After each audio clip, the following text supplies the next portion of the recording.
Bem, hoje a gente vai falar a respeito do capítulo 13 do Hibbeler, a respeito de flambagem, de colunas, né, pilares. E existem muitas coisas no YouTube, pessoas, né, explicando sobre isso. Mas vamos ver aqui o que o Hibbeler, que é o nosso livro texto, fala, né? É melhor, né, acompanhar o livro texto do que alguns professores ensinam de forma diferente, tá?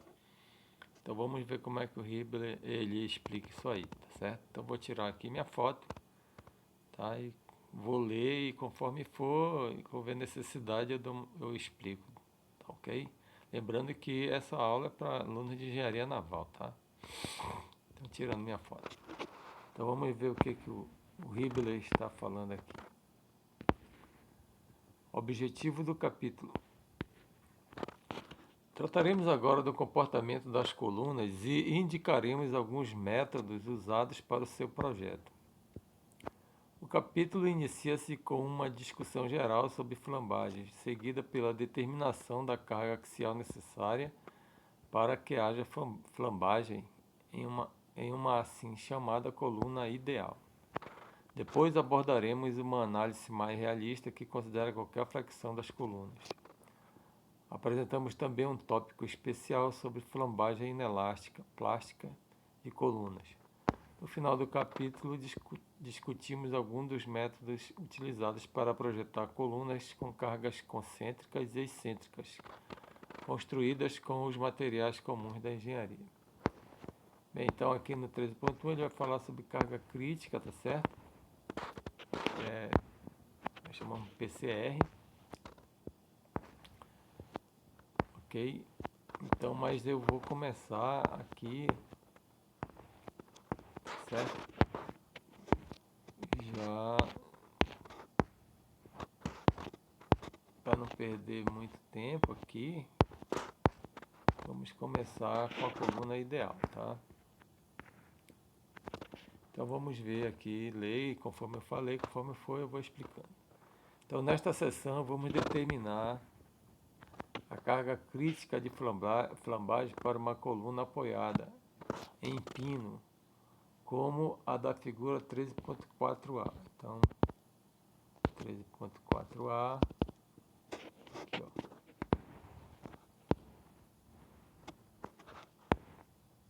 Então ela é pinada na base e rolete, né, na parte superior, tá certo? Ok? Então vamos lá.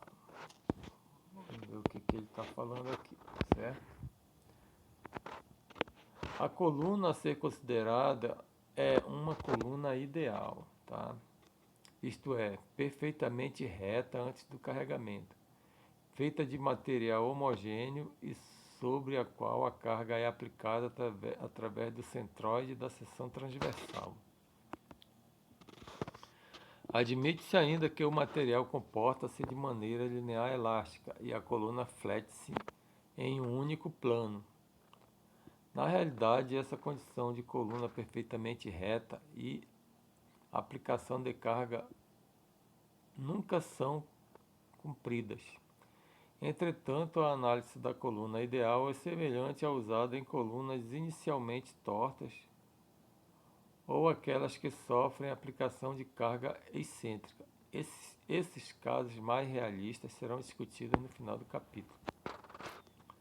Como a coluna ideal é perfeitamente reta, em teoria, a carga axial P pode ser aumentada até que a falha ocorra por fratura ou escoamento do material.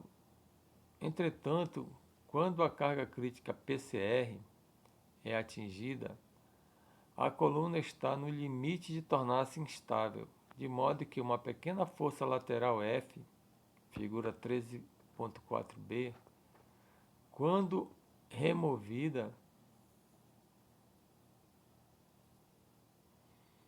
vai fazê-la permanecer na posição fletida. Tá certo? Qualquer pequena redução de P da carga aplicada para menos de PCR permite que a coluna fique reta e qualquer aumento de P além de PCR, provoca aumento adicional da deflexão lateral. Então, flambagem é deflexão lateral, tá certo? Então, aqui a gente vê a coluna, ela é pinada em rolete na parte superior e aqui está aplicando PCR, que é a carga crítica, tá certo? Então, ele diz que, né, se a gente colocar uma pequena força e manter ela fletida, tá certo? Ao retirar, ela permanece fletida, tá? Nessa carga, quando a carga está nesse valor crítico, tá? E outra coisa que ele afirma aqui, ó, que ele diz aqui, ó, como a coluna ideal é perfeitamente reta, em teoria a carga axial P pode ser aumentada até que a falha ocorra por fratura ou escoamento do material, quer dizer, vai aumentando a carga sobre a coluna, tá certo? Sobre o pilar, e ou ele entra em escoamento, né? Ou ele vai fraturar, quer dizer, ele vai romper, tá certo? Entretanto, quando a carga PCR é atingida, quer dizer, a carga crítica, aquela carga limite, a coluna está no limite de tornar-se instável, quer dizer, ela pode fletir. De modo que uma pequena força lateral, que é essa força lateral F aqui que ele colocou, uma pequena força lateral, quando removida, vai fazê-la permanecer na posição fletida. Então, se eu retiro a força lateral, ela vai permanecer fletida. Tá? Fica como se estivesse em equilíbrio ela com essa deflexão lateral. Qualquer pequena redução de P para menos de PCR permite que a coluna fique reta. Então, se eu tirar, né, diminuir o valor de P menor que PCR, ela vai voltar à condição inicial. E qualquer aumento de P além de PCR provoca aumento adicional da deflexão lateral. Então, se eu aumentar o valor de PCR, esse arco aqui vai aumentar. É isso que ele está falando aí. Okay? Então, esse PCR é importante a gente ser calculado no projeto de pilar ou coluna. O fato de a coluna permanecer estável ou tornar-se instável quando submetida à carga axial depende de sua própria habilidade de restauração, que, por sua vez, baseia-se em sua resistência à flexão. Então, para determinar a carga crítica e a forma de flambagem da coluna, aplicaremos a equação 1210, que relaciona o momento interno da coluna e sua forma fletida, isto é, então é aquela equação que nós vimos lá da linha elástica, né? É I, o modo de rigidez, D2V dx2 é igual a M, igual ao momento. Né? Então essa é a equação 13.1, tá certo? Lembrar que essa equação supõe uma inclinação pequena da linha elástica e que todos os deslocamentos ocorrem somente por flexão. Quando a coluna está na posição fletida, a figura 13.5a,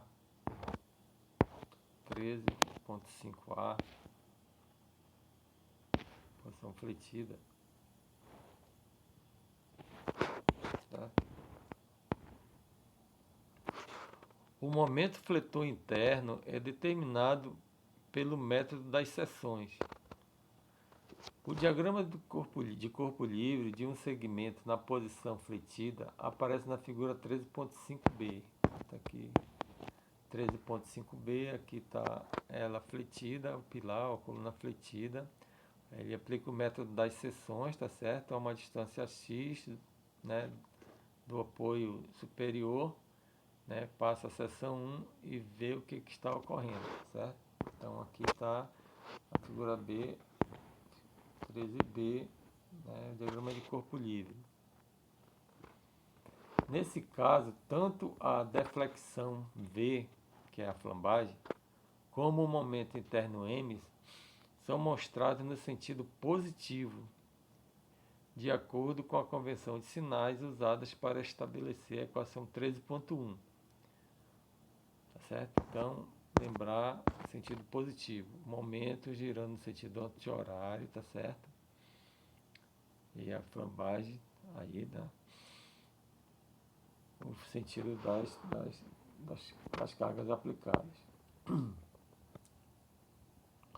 Somando os momentos, o momento interno é, então fazendo a somatória dos momentos, o momento interno é M é igual a menos P vezes V, tá certo? Então logo a equação 3 e 1 torna-se, então aqui ó, o momento é igual a P, né, vezes V, então V é essa distância aqui da carga P aplicada aqui, de baixo para cima, até o eixo da viga antes dela estar fletida. Então P vezes V é igual a M. Então fazendo a somatória dos momentos, tá certo? Então vai ficar que o momento é igual a menos PV. Logo a equação 3 e 1 torna-se, né? Então EI de 2V dx 2 é igual a menos PV. Passando PV para o primeiro membro, né, vai ficar igual a zero, né? Manipulando essa equação aí fica 13,2. Essa é uma equação diferencial homogênea de segunda ordem com coeficientes constantes. Vocês veem lá em cálculo 5, né? Cálculo 2, cálculo 4, cálculo 5.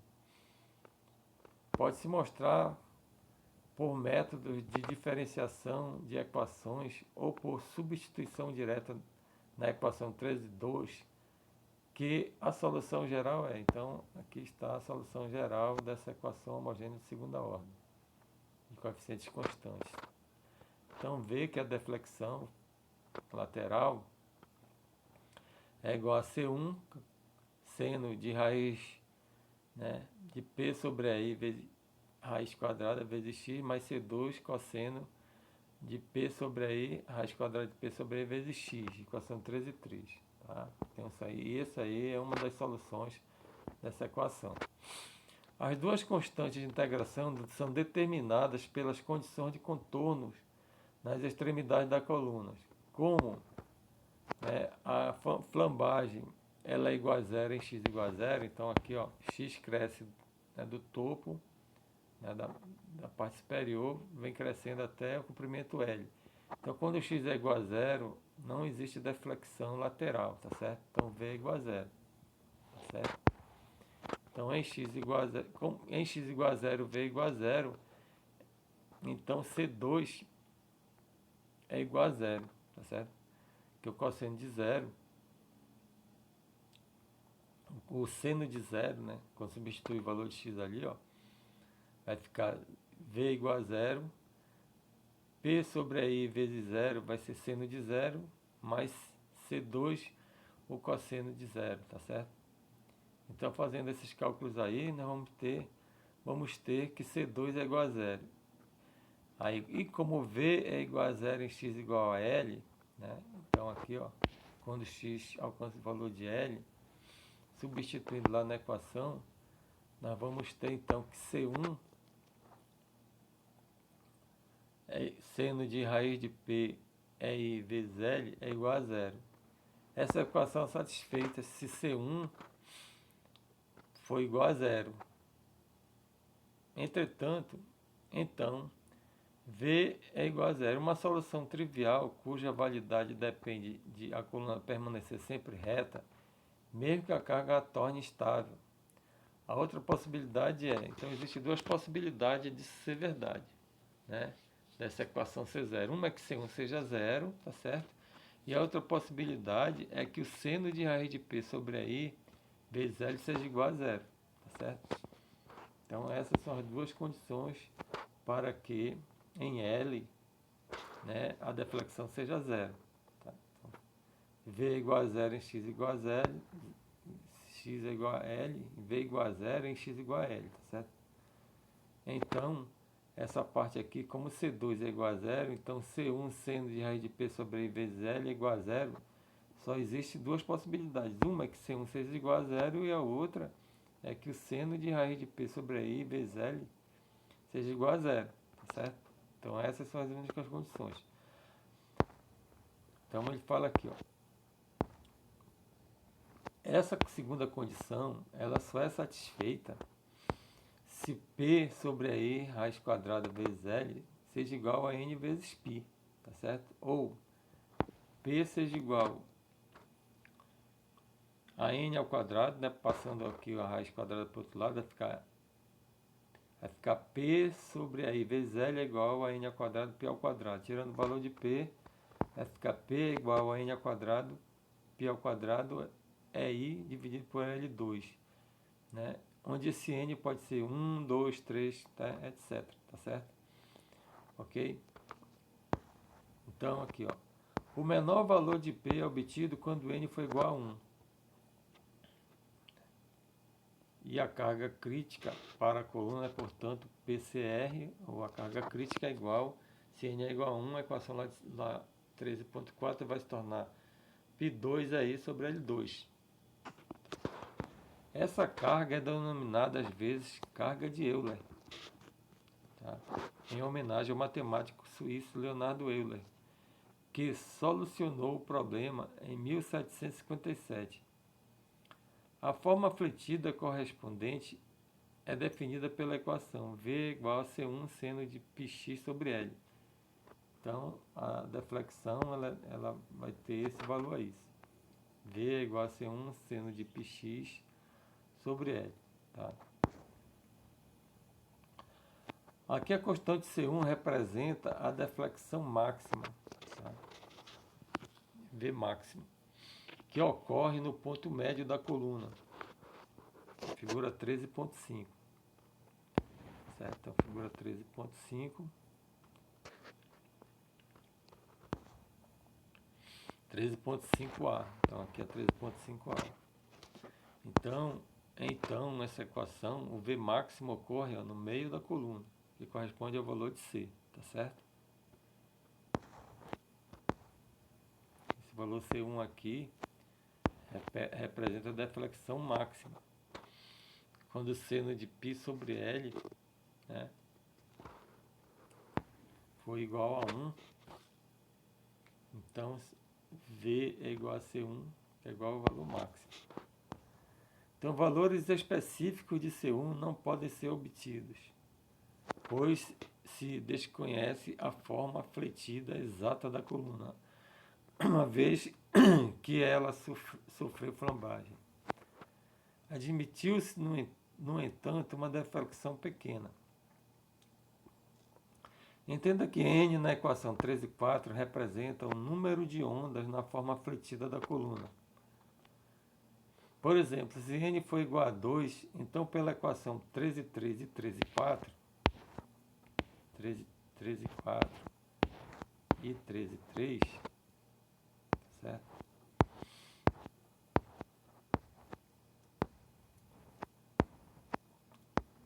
Aparecerão duas ondas na forma flambada. Então, portanto, se N for igual a 2, então pelas equações 13.3 e 13.4, aparecerão duas ondas na forma flambada, figura 13.5c.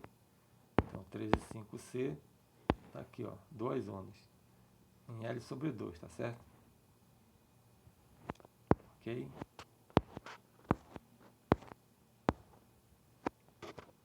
E a coluna suportará uma carga crítica que é 4 vezes PCR, imediatamente antes da flambagem. Como esse valor é 4 vezes a carga crítica e a forma fletida é instável, essa forma de flambagem não existe. Assim como no caso do mecanismo de duas barras discutidas na seção 3.1, a gente não vê isso aí, tá certo? Mas vou ler aqui. Podemos representar as características carga-deflexão da coluna ideal pelo gráfico mostrado na figura 13.6. O ponto de bifurcação representa o estado de equilíbrio neutro, no qual a carga crítica atua sobre a coluna. Nesse caso, a coluna está na iminência de flambagem. Então, aqui, né, a figura que ele está analisando é a 13.3. 13.6, né? 13.6, essa aqui, ó. Então aqui está a coluna, ponto de bifurcação, tá certo? o equilíbrio instável acima do ponto de bifurcação e o equilíbrio estável abaixo do ponto de bifurcação. PCR igual ao π ao quadrado aí dividido por L2, que é a equação de Euler, certo?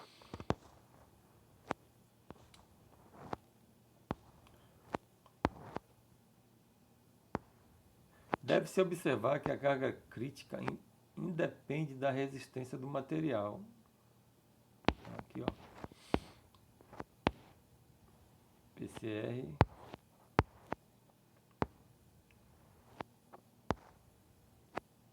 Em vez disso, ela depende apenas das dimensões da coluna, momento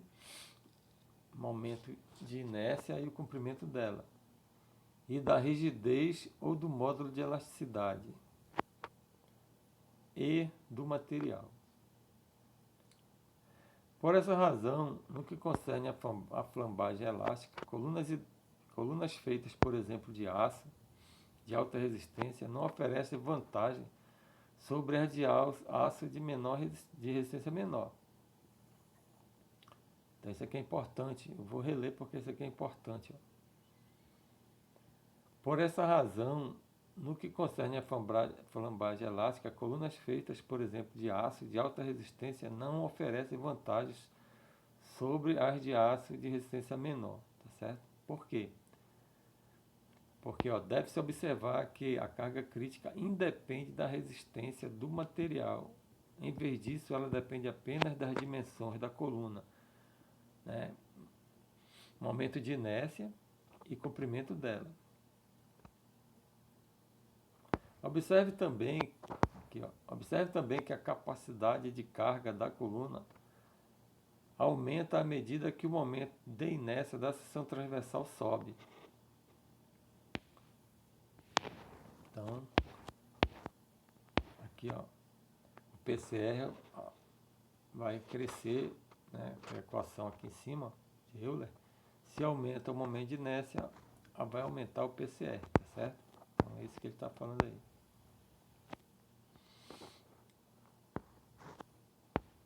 Por essa razão, no que concerne a flambagem elástica, colunas feitas, por exemplo, de aço de alta resistência não oferecem vantagens sobre as de aço de resistência menor, uma vez que o módulo de elasticidade de ambas é aproximadamente o mesmo. Observe também que a capacidade de carga da coluna aumenta à medida que o momento de inércia da seção transversal sobe. Desse modo, as colunas eficientes são projetadas para que a maior parte da seção transversal fique o mais longe possível do eixo principal do centroide da seção. É por isso que seções ocas, como os tubos, são mais econômicos que as maciças. Além disso, seções de abas largas e colunas construídas com perfis em 1, cantoneiras, chapas, etc., são melhores que as seções maciças e retangulares. Então você vê que essas observações é muito importante, né, para o engenheiro, uma vez que vai diminuir o custo da obra, né? Diminui custo, diminui quantidade de material, diminui custo. Então você vê aí, né, que as seções ocas, Ls, cantoneiras, são mais eficientes, tá certo? É importante entender também que a coluna sofrerá flambagem, isso aqui também é muito importante. Ó. É importante entender também que a coluna sofrerá flambagem em torno do eixo principal da seção transversal de menor momento de inércia. Tá?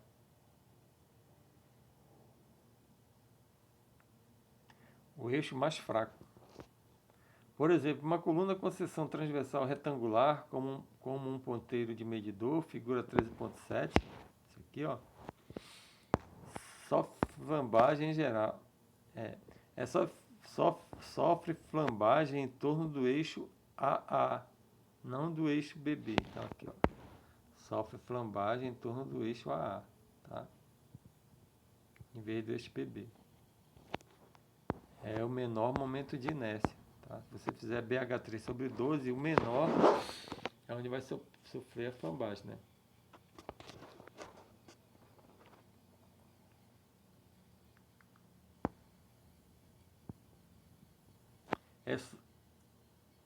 Como resultado, os engenheiros, em geral, tentam obter um equilíbrio, mantendo os mesmos momentos de inércia em todas as direções. Então, geometricamente, tubos circulares são colunas excelentes, assim como tubos quadrados ou formas que tenham momento de inércia em x igual ao momento de inércia em y. Então, isso aqui, ó, é bom você guardar na sua mente, né? São melhores utilizados, né? Tubos de seção circular ou de seção quadrada. Ou então você vê lá no catálogo do fabricante, né? Nas tabelas, quando o X foi igual ao Y, né? O momento de inércia X foi igual ao momento de inércia Y, são melhores utilizados, porque não vai oferecer um momento de inércia, né, iguais, então impedirá de haver um eixo mais fraco. Okay? Então é isso que ele está explicando. Então, resumindo a discussão anterior, a equação de flambagem de uma coluna esbelta, quer dizer, esbelta quer dizer ela é comprida, né? Esbelta, comprida, apoiada por pino, pode ser reescrita e seus termos definidos como segue. Então, o PCR, a carga crítica, né, é π ao quadrado EI, né, que é o modo de rigidez, dividido pelo comprimento dela ao quadrado. Então, aqui, ó. Onde PCR, carga crítica ou carga axial máxima na coluna imediatamente antes de começar a flambagem. Essa carga não deve permitir que a tensão na coluna exceda o limite de proporcionalidade. Tá certo? Então tem que testar lá a tensão, né, antes de entrar em plasticidade. É o módulo de elasticidade do material, o módulo de 1. E é o menor momento de inércia da área da seção transversal, tá? Lembrar, e o menor momento de inércia, certo? Isso aí você tira das tabelas ou você calcula. L é o comprimento da coluna sem apoio, cujas extremidades são presas por pinos, tá? Aqui, só chamando a atenção antes dele começar a explicar, é que de acordo com os apoios, né, esse L vai mudar de tamanho. Né? Vai ser de acordo com o tipo de apoios, esse L vai mudar o tamanho para colocar na forma. Tá? Então, lendo aqui, para fins de projeto, a equação 13,5 será mais conveniente se expressar o momento de inércia por momento de inércia é igual a área vezes raio de giração ao quadrado, onde A é a área da seção transversal e R é o raio de giração da área da seção transversal. Então, substituindo lá na equação anterior, da 13,5, tá?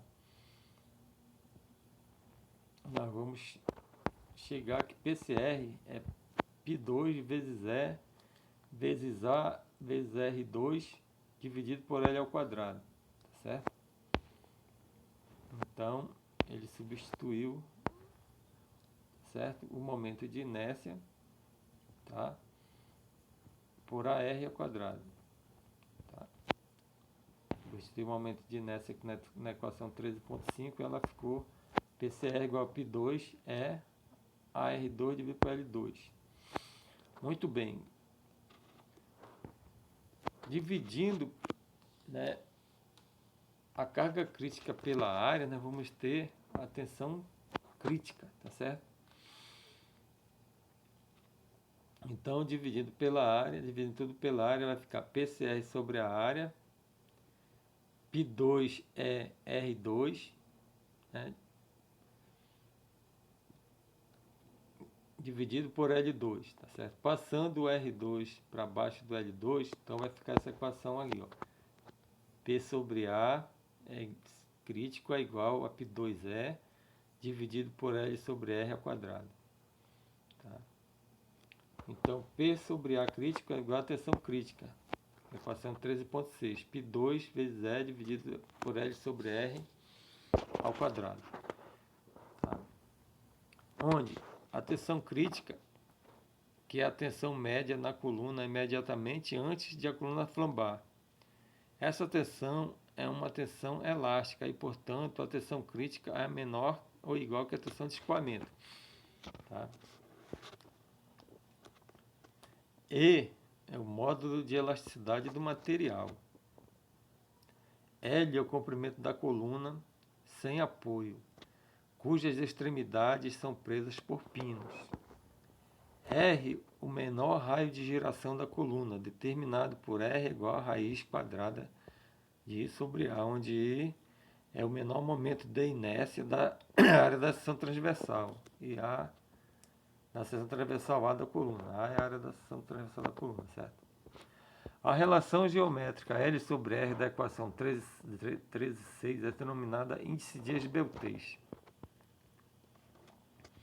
Então você vai ouvir muito na engenharia se falar sobre índice de esbeltez, tá certo? Então lembrar que o índice de esbeltez é o comprimento da coluna dividido pelo raio de giração. E o raio de giração é a raiz quadrada do momento de inércia dividido pelo raio, onde o I é o menor momento de inércia, tá certo? Tal índice mede a flexibilidade da coluna e, como será discutido mais tarde, serve para classificá-la como comprida, intermediária ou curta, tá certo? Então esse índice de esbeltez ele vai dizer se a coluna, né, ela é uma coluna comprida ou longa, intermediária ou curta. As colunas compridas ela tem um índice de esbeltez grande, a intermediária já está dizendo, e a curta tem pequeno índice de esbeltez, tá certo? Aqui ele vai mostrar o gráfico da figura 13.6, tá? Mostrando aí a relação da tensão crítica e índice de esbeltez, tá? Então eu vou ler aqui e depois eu explico esse gráfico. É possível traçar o gráfico da equação 13.6, que é essa equação aqui, ó.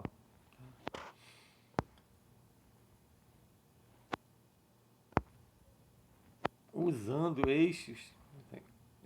eixos que representam a tensão crítica e o índice de esbeltez. Exemplos típicos desse gráfico para colunas feitas de aço estrutural e liga de alumínio aparecem na figura 13.8. Observe que as curvas são hiperbólicas e valem apenas para tensões críticas abaixo do ponto de escoamento, limite de proporcionalidade do material, visto que este deve comportar-se elasticamente. Para o aço, o limite de escoamento do aço é 36 KSI, tá certo? E o módulo de elasticidade do aço é 29 vezes 10 a terceira KSI.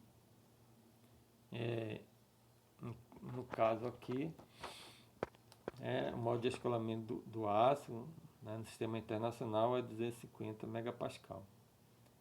Tá? E o módulo de elasticidade do aço é 200 gigapascal. Para o alumínio, a tensão de escoamento do alumínio é 27 KSI e o módulo de elasticidade 10 vezes 10 a terceira KSI. Tá? Então, substituindo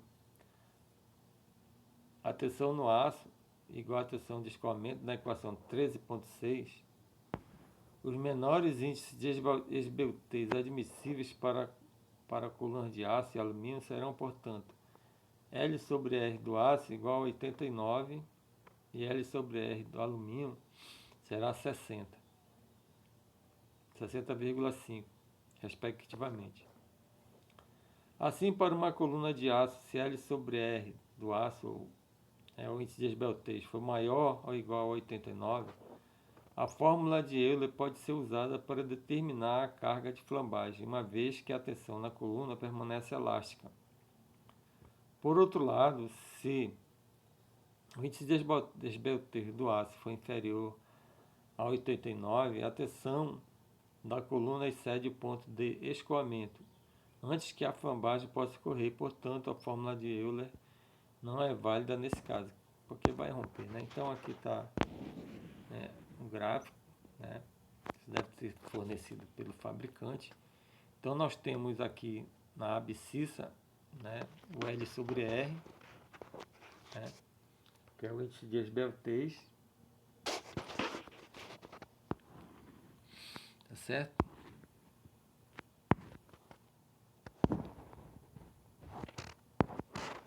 E na ordenada a tensão crítica. Então para o aço, então reparem bem que tem um limite aqui, ó,